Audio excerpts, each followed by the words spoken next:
Nongeye kubasuhuza, amahoro y'Imana akomeze abane namwe mwese mukomeza gukurikira ibiganiro byacu, amakuru tubagezaho atandukanye yaba aya politike, ay'ibyamamare n'abahanzi ndetse n'andi yose aba arimo aravugwa hirya no hino. Niba utarakanda subscribe kuri YouTube channel yacu, kanda subscribe, wibuke no gukanda ku nzogera kugira ngo amakuru yacu yose tuzajya tubagezaho mujye muhita mubimenyeshwa ako kanya. Twihuse cyane n'iyi nkuru. Mu mpera z'umwaka wa 2020 ubuyobozi bw'itorero Pentecote mu Rwanda ADEPR bwakoze impinduka zikomeye mu nzego z'imiyoborere yaryo, bukuraho urwego rw'amatorero y'uturere asimbuzwa indembo 9 mu gihugu hose. Kuwa 21 Gashyantare 2021 nibwo izo ndembo zaragijwe abashumba biganjemo amasura mashya, mu gihe byari bimenyerewe ko habaho guhinduranywa kw'abashumba b'indembo, ariko n'ubundi izo nshingano zikagumanwa n'abasanzwe mu nzego zo hejuru mu buyobozi bw'itorero. Nubwo mu bayobozi bashya higanjemo amazina atamenyerewe na benshi mu basengera muri iryo torero, harimo abagabo b'inkorokoro batari bato mu gakiza kandi bagiye bakora imirimo itandukanye mu itorero. Amabwiriza yashyizweho n'urwego rw'igihugu rw'imiyoborere RGB mu mwaka wa 2018 yasabaga abayobora amadini n'amatorero kuba barabyigiye ku rwego rwo hejuru, ku buryo nibura baba barize amasomo y'iyobokamana theology, kugira ngo inyigisho batanga zibe zifite ibyo zishingiyeho, bityo zinatange umusaruro. Mu bayobozi bashya b'indembo baherutse gushyirwaho na ADEPR, abenshi ni abahanga mu masomo y'ubuzima busanzwe ndetse by'umwihariko bakaba abahanga mu masomo ya theology. Kuri uyu wa gatatu ubwo habaga umuhango wo kwakira aba bashumba bashya wanyuze kuri live radio ya ADEPR, abashumba bahawe umwanya wo kwibwira mu ncamake abakristo bo muri iri torero. Reka duhere ku rurembo rwa Gihundwe. Mu bashumba bakiriwe harimo uw'ururembo rwa Gihundwe rugizwe n'uturere twa Rusizi, Nyamasheke, Karongi, rukaba rwahawe Pasiteri Nsabayesu Emmanuel. Uyu mushumba asanzwe amenyerewe mu bijyanye n'umuziki uhimbaza Imana. Ni umugabo uciye akenge kuko yavutse mu 1972. Avukira mu karere ka Nyamasheke mu ntara y'Uburengerazuba bw'u Rwanda. Aza gukurira mu karere ka Rusizi aho yarerewe mu itorero rya Gihundwe agiye gukoreramo imirimo ye. Ni umugabo wubatse ufite umugore n'umwana umwe. Pasiteri Nsabayesu yakiriye agakiza akiri muto cyane kuko yari afite imyaka 11 gusa. Kuva icyo gihe akaba yaratangiye gukora imirimo itandukanye mu itorero, aho yabaye umuririmbyi ndetse n'umutoza w'indirimbo muri korali ifite amateka akomeye mu Rwanda yitwa Betania.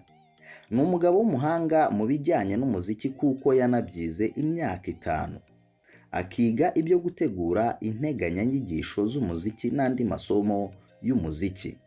Afite kandi ubumenyi bwa theology kuko yazize imyaka 4. Kuri ubu akaba ari gusoza icyiciro cya 3 cya kaminuza mu bijyanye n'imiyoborere y'amatorero. Hirya y'itorero uyu mugabo yakoze imirimo itandukanye, ariko yibanda cyane mu burezi bwa muzika, aho yigishije mu mashuri atandukanye nko mu ishuri ry'umuziki rya Nyundo no muri kaminuza y'u Rwanda. Imirimo yakoze mu itorero harimo kuba umuyobozi w'umudugudu wa Ntora mu gihe cy'imyaka 9. Aza gukomereza mu mudugudu wa Kacyiru ari naho yarakiri magingaya. Pasiteri Nsabayesu yavuze ko yishimiye kuba agiye kuba umushumba w'ururembo rwa Gihundwe, kandi ko yiteguye kuzana impinduka nziza no gukuza itorero ryaho muri rusange. Yabivuze muri aya magambo: ndasaba ko twazagendera ku bintu 3: gusenga, gukora cyane ndetse n'umwete, ndetse ikindi ni ugukiranuka. Ndifuza ishusho ya Gihundwe iri mu bubyutse bwinshi ndetse n'iterambere. Ururembo rwa Rubavu rwo rwahawe umushumba witwa Pasiteri Uwambaje Emmanuel w'imyaka 49 ugiye kuyobora ururembo rwa Rubavu. Ruzaba rugizwe n'uturere twa Rubavu, Rutsiro, Ngororero na Nyabihu, twose two mu ntara y'Uburengerazuba.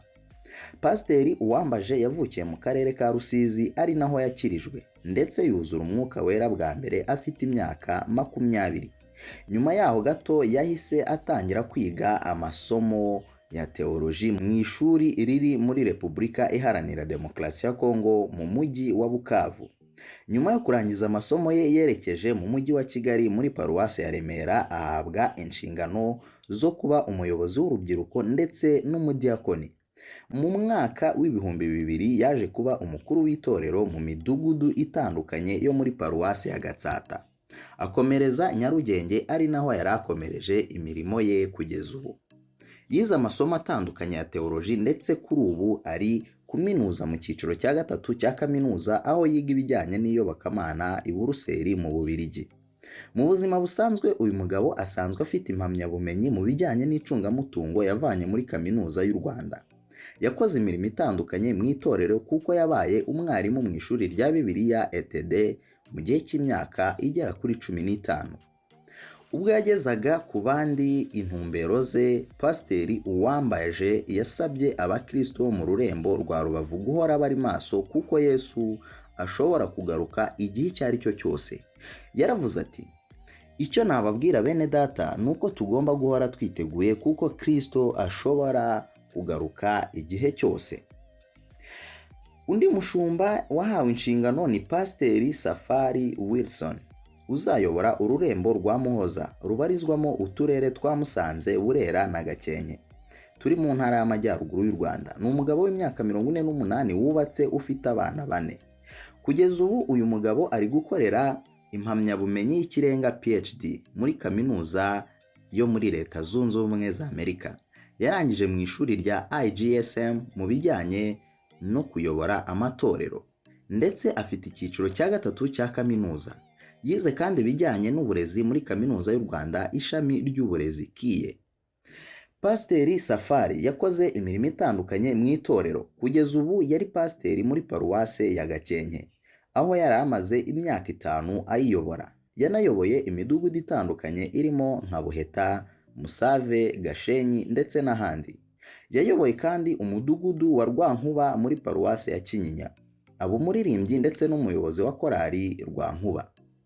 Mu yindi mirimo yakoze harimo no kuba umwe mu bashinze umuryango w'abanyeshuri bo mu itorero rya Pentecote mu Rwanda muri kaminuza y'u Rwanda witwa SEP. Hanze y'itorero uyu mugabo yakoze imirimo itandukanye irimo kuba yarabaye Vice Perezida w'inama njyanama y'akarere ka Gakenke ndetse yanayoboye inama njyanama y'umurenge. Yabaye kandi n'umuyobozi w'ishuri rikuru rya Nyarutovu aho yari mazemo imyaka 15. Ni umutoza w'intore mu itorero ry'igihugu. Pasiteri Safari yasabye abo mu rurembo rwa Muhoza gukomeza kwinginga Imana, ashimangira ko azarangwa no kwitangira umurimo ashinzwe. Yabivuze muri aya magambo, ndabasaba kwinginga Imana kugira ngo ikomeze kubana natwe. Icyo nababwira nuko nzarangwa n'icyizere no kwitangira umurimo w'Imana. Mu ntara y'Amajyepfo ho ururembo rwa Nyabisindu rugizwe n'uturere twa Kamonyi, Muhanga, Ruhango na Nyanza ruzayoborwa na Pasiteri Nimuragire Jean Marie Vianney, umugabo wubatse ndetse ufite abana 5. Uyu mugabo yavukiye mu karere ka Kamonyi, aza gutangira umurimo w'Imana mu mwaka wa 2001, aho yari umuvugabutumwa mu mudugudu wa Kigese mu gihe cy'imyaka 5. Mu mwaka wa 2012 yaje kujya kwiga ibijyanye na Bibiliya abifatanya no kuba umukuru w'itorero muri paruwase ya Runda. Muri 2015 yabaye umushumba muri paruwase ya Gahogo, nyuma ajya muri paruwase ya Taba ndetse ubu akaba yayoboraga paruwase ya Runda muri Kamonyi. Ni umugabo ufite ubuhamya bukomeye kuko yatangiye kwiga amashuri yisumbuye akuze kuko yinjiye mu mwaka wa mbere afite umugore n'abana 2. Ariko ntiyacika intege ahubwo arakomeza. Aza kugera muri kaminuza yiga ibijyanye n'icungamutungo. Pasiteri Nimuragire yavuze ko icyo ashyize imbere ari ugusenga no kubaka ubumwe mu itorero. Yabivuze muri aya magambo, icyo nshyize imbere ni ugusenga no kubaka ubumwe n'urukundo mu bakristo. Urundi rurembo rwabonye umushumba mushya ni urwa Ngoma, rugizwe n'uturere twa Ngoma, Rwamagana, Kirehe ndetse na Bugesera two mu ntara y'Iburasirazuba. Uru rurembo ruzayoborwa na Pasiteri Kananga Emmanuel, umugabo wavukiye mu karere ka Rwamagana mu mwaka w'1973. Kuri ubu akaba yubatse ndetse afite abana 4. Yize amashuri atandukanye ndetse afite impamyabushobozi mu masomo y'iterambere rusange na politike yakuye muri Kaminuza y'u Rwanda. Yize teoloji mu ishuri rya PATEC. Akaba yaratangiye kwiga icyiciro cya 3 cya kaminuza muri AGSM mu bijyanye no kuyobora amatorero ndetse aracyakomeje kwiga aya masomo. Hanze y'itorero yakoze imirimo itandukanye irimo nko kuba umuyobozi ushinzwe ubuhinzi mu kigo cy'ikawa cyahoze cyitwa Osir Cafe cyaje guhinduka NAEB. Nyuma aza guhabwa inshingano muri Minisiteri y'Urubyiruko aho yari ashinzwe ibigo by'urubyiruko. Yakijijwe mu mwaka w'1997 ahita akomeza umurimo w'Imana muri korali ndetse ayobora korali Siniyumanganya. Yaje no kuba umuvugabutumwa maze mu mwaka wa 2014 ahabwa inshingano zo kuba umukuru w'itorero muri paruwase ya Nyanza. Nyuma yaho uyu mugabo yaje kugaruka muri paruwase ya Ruhango aho yari akibarizwa na magingaya nk'umukuru w'itorero. Pasiteri Kananga yavuze ko icyo ashyize imbere mu nshingano ze ari ukwamamaza ubutumwa bwiza bugakwira hose. Yabivuze muri aya magambo ati: "Icyo nsaba bene data tugiye gukorana umurimo nuko twakwamamaza inkuru nziza bigatuma ubwami bw'Imana bwaguka." Ururembo rwa Nyagatare narwo rwahawe ubuyobozi bushya bukuriwe na Pasiteri Bizimana Jean Baptiste, umugabo wubatse ndetse ufite abana 3. Akaba ari umuhanga muri teoloji kuko afite impamyabumenyi y'icyiciro cya 2 n'icya 3 yakuye mu gihugu cya Uganda. Ururembo agiye kuyobora rugizwe n'uturere twa Nyagatare, Gatsibo ndetse na Kayonza. Uyu mushumba yakoze imirimo itandukanye irimo nko gukora mu mushinga wa Compassion International mu gihe cy'imyaka 5. Nyuma aza kujya kwikorera aho yari umuyobozi w'ikigo cya Ibyiza Limited. Yabifatanyije no kwiga aba umuyobozi wa korali ku Mugina. Nyuma yaje kuba umwarimu ndetse aza no guhamagarirwa kuba umukuru w'itorero. Yabaye umushumba muri paruwasi ya Bugarama ndetse niho yararimo kuzuriza inshingano ze muri iyi minsi. Pasiteri Bizimana yavuze ko we n'abakristu bakwiye kuba abantu b'umumaro bagakorera Imana bigishoboka. Yabivuze muri aya magambo: "Bakristu bene data, ndabasaba ko dukwiye kuba ab'umumaro tugakoresha amaboko yacu mu gihe tukiriho." Ururembo rwa Huye rugizwe n'uturere twa Huye, Gisagara, Nyaruguru ndetse na Nyamagabe rukaba rwahawe Pasiteri Ndayishimiye Tarcisse. Uyu mushumba yize amasomo atandukanye ajyanye n'iyobokamana aho yize teoloji mu ishuri rya Pias, aza gukomeza amasomo muri Kaminuza y'u Rwanda aho yakuye impamyabumenyi y'icyiciro cya 3 cya kaminuza mu bijyanye n'amahoro no gukemura amakimbirane. Yatangiye umurimo w'Imana ari umuvugabutumwa muri paruwasi zitandukanye zirimo nka Ruhashya, Gikonko, Rusatira ndetse n'ahandi. Nyuma yaje kuyobora umudugudu mu gihe cy'imyaka 10 ndetse yanabaye umuyobozi w'urubyiruko n'uw'icyumba cy'amasengesho. Imirimo isanzwe yakoze harimo kuba umuyobozi w'ubuhinzi mu kigo cya ISAR, ubu yabaye RAB. Yanabaye kandi umwe mu bashakashatsi babonye imbuto za hybride z'u Rwanda. Pasiteri Ndayishimiye yavuze ko yishimiye inshingano z'ubushumba ahawe kandi akazazikorera ahantu azi neza. Yabivuze muri aya magambo: "Nishimiye kuba ngiye gukorera ahantu nzi neza, nzakora nk'umubyeyi wanyu. Icyo nabasaba ni ugushyira hamwe tugakora umurimo w'Imana."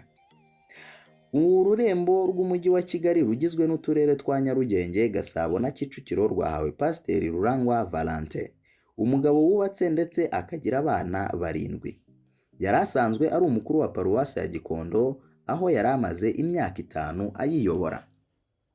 Yakijijwe mu mwaka w'1997 i Rusororo aho yahabereye umuririmbyi, umwarimu, umudiyakoni ndetse aza no kuhabera umukuru w'itorero. Afite impamyabumenyi mu mategeko yakuye muri Kaminuza ya Unilake, akaba yarayoboye umuryango w'abanyeshuri basengera muri ADEPR, ariko biga nijoro. Izi nshingano yazitangiye mu mwaka wa 2007 kugeza muri 2008. Yaje no kuyobora urubyiruko mu rurembo rwa Kigali ndetse nyuma aza kuruyobora ku rwego rw'igihugu. Pasiteri Rurangwa asanzwe yikorera, akaba yasabye abakristo kurinda ubutumwa bwabo. Yabivuze muri aya magambo nawe: icyo nabwira abakristo nuko Yesu akiri ku ngoma. Mukwiye gukomeza gukorera Imana ariko mukanirinda cyane. Ururembo rwa Gicumbi rugizwe n'uturere twa Gicumbi na Rulindo rukazayoborwa na Pasiteri Habyarimana Vedaste. Uyu akaba ari umugabo wubatse ufite abana 8. Yakijijwe mu mwaka w'1995, yize kaminuza mu ishami ry'icungamutungo. Imirimo yakoze mu itorero irimo kuririmba, kuba umudiyakoni, kuyobora komisiyo zitandukanye mu itorero, kuba mwarimu mu itorero ndetse no kuba umukuru w'itorero. Yatangiye umurimo mu mwaka wa 2001 muri paruwasi ya Gatenga, ari naho yakirijwe. Nyuma yaje kujya i Remera aho yari ashinzwe umurimo w'imibereho myiza y'abanyetorero n'abaririmbyi. Imirimo yakoze hanze harimo kuba umukozi mu muryango wa World Vision, Croix Rouge, umuryango w'ubumwe bw'Uburayi AGESPRO, ndetse yanabaye umukozi wunganira abacuruzi muri Gasutamo. Kuri ubu akaba amaze imyaka 16 ari umuyobozi w'ikigo cy'ubucuruzi gitumiza ibicuruzwa mu mahanga cya ASEL. Habyarimana yavuze ko yishimiye kuba agiye gufatanya n'abanyagicumbi na Rulindo kubaka umurimo w'Imana. Yavuze ati: nejejwe no kuzabana namwe. Ntabwo nje nk'umuyobozi, ahubwo nje nk'umwana w'Imana uje kubaka ubwami bwa Se. Kandi twese aduhamagaye nk'abubatsi, munyemerere tuzabane neza. Itorero rya ADEPR ryari rimaze imyaka igera ku 8 mu bibazo by'amatiku atandukanye. Yaje guhoshwa n'ikigo cy'igihugu cy'imiyoborere RGB. Cyaje kwicaranya impande zitumvikanaga, zemeranya gushyiraho ubuyobozi bushya buhuriweho. Nahangaha dusoreje iyi nkuru ijyanye n'abashumba baragijwe indembo nshya za ADEPR. Gusa niba utarakanda subscribe kuri YouTube channel yacu, reba munsi gatoya y'iyi nkuru ku ijambo ritukura ukandeho, wibuke no gukanda ku nzogera irahita iza imbere y'iryo jambo, kugira ngo amakuru yacu yose n'izindi nkuru tuzagenda tubagezaho mujye muhita mubimenyeshwa. Murakoze, murakarama.